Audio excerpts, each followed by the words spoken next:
Matapos ang partial lifting ng Korte Suprema sa naunang temporary restraining order noong August 2022 sa hiling ng MMDA, bukas ay muling ipatutupad ang No Contact Apprehension Policy o NCAP. Sa ilalim nito, wala ng enforcer na manghuhuli ng traffic violator.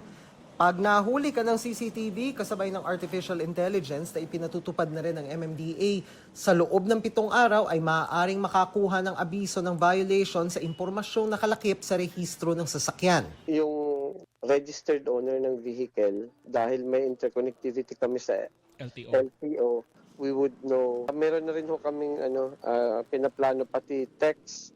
Pero iira lang ito sa mga pangunahing kalsada sa Metro Manila na saklaw ng MMDA at hindi ng mga LGU. Yan ang mga circumferential at radial roads gaya ng EDSA, C5, Commonwealth Avenue, Aurora Boulevard at Rojas Boulevard. Dahil din sa NCAP, i-realign ng mga traffic enforcers sa mga lugar na walang CCTV. Nilinaw rin ng MMDA, hindi naman porket na huli kang may nilabag, may notice of violation na kaagad.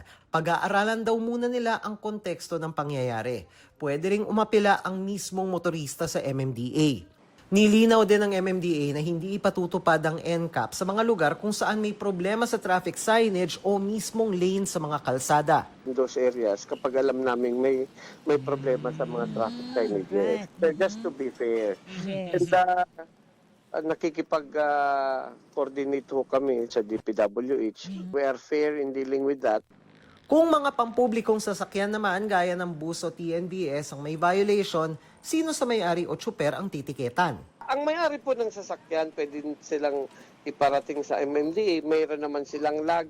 They could report kung sino ang driver. Alam nilang driver's license. Even the bus operators, jeepney operators, they could send us the details. Kaya nga po, binibigyan namin sila ng 10 working days para may balik sa amin yung detalye. Iba na rin daw ang magiging sistema ngayon ng NCAP dahil nang may bisa pa ang TRO, inayos na raw ang mga issue kaugnay nito tulad ng iba't ibang multa sa iba't ibang lugar. Actually po, hindi ho kami impleaded. At ang mga nagreklamo ditong mga transport group, ang sinisigaw nila, gayahin nyo ang MMDA yung sistema.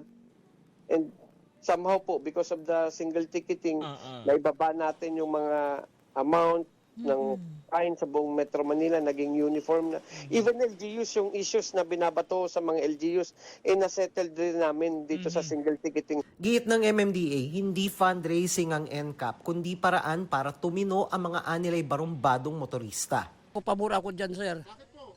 Para tumino yung masasamang driver. Marami po ba yun? Madami. Mahirap po. Kagaya ngayon, kulang pasahero, mainit.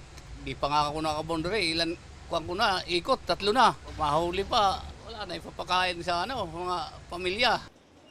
Para sa GMA Integrated News, Dano Tingkung ko, nakatutok 24 oras.